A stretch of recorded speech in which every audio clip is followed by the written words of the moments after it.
हाय, good evening. आज हम लोग देखेंगे कि आइजन वेक्टर कैसे निकालते हैं। तो पिछले क्लास में हम लोग देखे थे कि आइजन वेक्टर क्या होता है और आइजन वैल्यू क्या होता है। तो हम लोग पिछले क्लास में बात किए थे कि आइजन वैल्यू बेसिकली एक तरह का स्लोप होता है और आइजन वेक्टर एक तरह का वेक्टर होता है जो कि डिपेंड करता है आइजन वैल्यू पे। तो eigen vector is depends on eigen eigen vector is depends on eigen value. तब हम लोग देखते हैं कि आइजन वेक्टर कैसे निकालते हैं। तो सबसे हम लोग पिछले क्लास में हम लोग देखे थे कि आइजन वैल्यू कैसे निकालते हैं। उसके बाद इसी एग्जांपल के थ्रू हम लोग समझेंगे कि आइजन वेक्टर कैसे निकालते हैं। ये क्वेश्चन गेट में 2005 में आया था। बस इसको एज एग्जांपल मानकर हम लोग देखेंगे कि आइजन वेक्टर कैसे निकालते हैं। तो स्टार्ट करते हैं। सबसे पहले हम लोगों को आइजन वैल्यू निकालना पड़ेगा आइजन वेक्टर के लिए। तो सबसे पहले हम लोग आइजन वेक्टर कैसे निकालते हैं। तो ए माइनस लेमडा आई कर देते हैं। A minus lambda I equal to 0।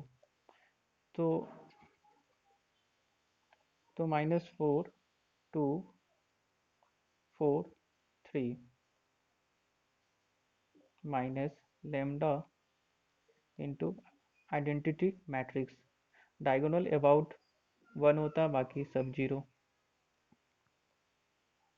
Equal to 0 है।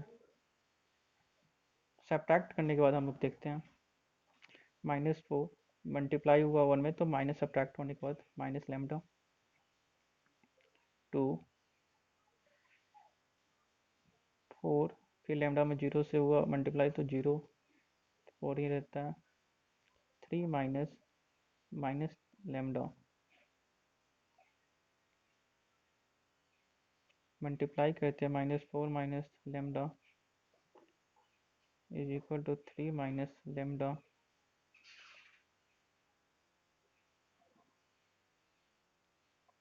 -8 equal to 0।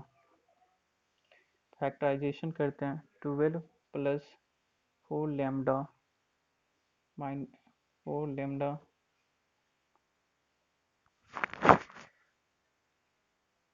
-3 lambda plus lambda square -8 equal to 0। Simplify करते हैं। लेमडा प्लस लेमडा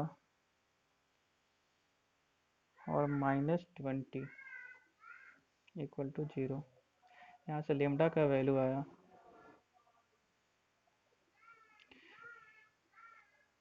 -4 और 4।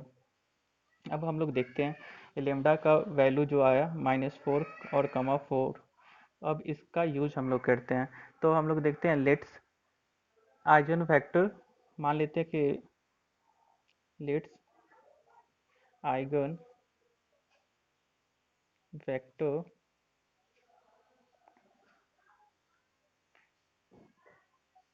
It's eigen vector equal to m1 and m2 मान लेते हैं। अब अब देखते हैं लेमडा का वैल्यू -5 पुट करते हैं। तो हम लोग क्या करते हैं, बेसिकली लेमडा का वैल्यू -5 इस इक्वेशन में पुट कर देते हैं। तो पुट करने के बाद आप देखो क्या आता है। अगर इस इक्वेशन में लेमडा का वैल्यू माइनस पुट करते हैं तो ये आया -a प्लस हो जाएगा। तो ये आ गया 1, ये 2 तो वैसे ही रहेगा 4 और -5 पुट करेंगे या तो ये 8 हो जाएगा।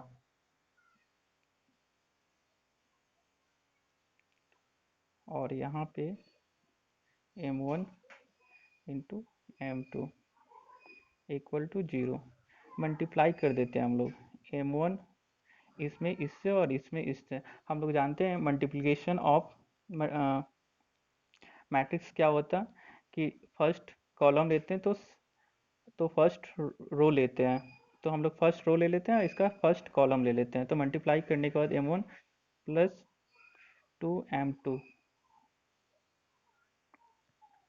Equal to 0। यहाँ पर हम लेट्स मान लेते हैं let the value of let the value of m1 is 1,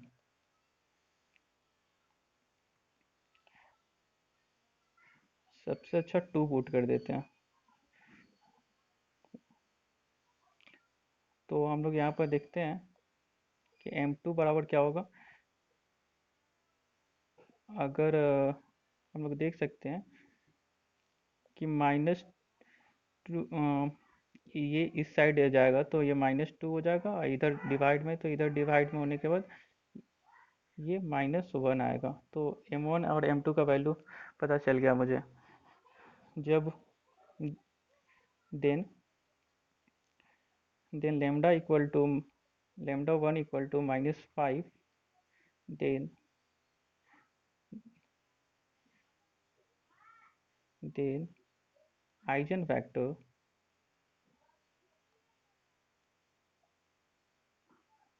जो होगा वो आपका होगा, m1 का वैल्यू क्या आया हम अपना 2, और m1 का वैल्यू आया -5। सिमिलरली हम लोग करेंगे क्या, फिर एक बार m2 का वैल्यू को पुट करेंगे और देखते हैं क्या आता है आइजन वेक्टर। क्योंकि डिफरेंट डिफरेंट आइजन वेक्टर पर डिफरेंट डिफरेंट आइजन वैल्यू पर different different eigen eigen vector आता है। तो हम देखते हैं m2 का वैल्यू पुट करने के बाद क्या आता है आइगन वेक्टर। अब हम लोग देखते हैं कि आइगन लेमडा का जो दूसरा वैल्यू आया है उसमें लेमडा इक्वल टू एक 4 वैल्यू आया था। तो 4 पे हम लोग देखते हैं आइगन वेक्टर क्या आता है। फिर से हम लोग का जो मैट्रिक्स था हम लोग देख सकते हैं 4 माइनस लेमडा। तो यहाँ पे हम लोग अब वैल्यू को पुट करेंगे। तो पुट करने के बाद ये जो अपना आएगा -8, ये 2 वैसा ही रहेगा, ये 4 भी वैसा आएगा। यहाँ पे -4 करने के बाद, पुट करने के बाद हम लोग का -1 आएगा। तो सिमिलरली अब हम लोग देखते हैं यहाँ पर m1 और m2 का वैल्यू को पुट कर देते हैं इक्वल टू 0। फिर मल्टीप्लाई कर देते हैं फर्स्ट रो और फर्स्ट कॉलम। तो -8m1 +2m2 इक्वल टू 0, और सेकंड जो इक्वेशन आएगा 4m1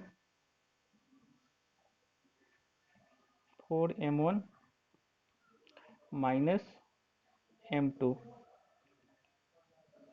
यहाँ से फिर से अगर वैल्यू पुट कर देते हैं, then m1 equal to 2, the value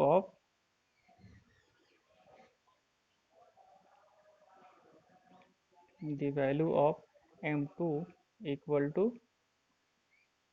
8। then eigen vector बराबर, जो m1 का वैल्यू आया 2 और 8, ये आ गया। तो हम लोग ये देखें कि डिफरेंट डिफरेंट आइगन वेक्टर पे डिफरेंट डिफरेंट आइगन वैल्यू आती है। Thank you for watching my video, please subscribe and share.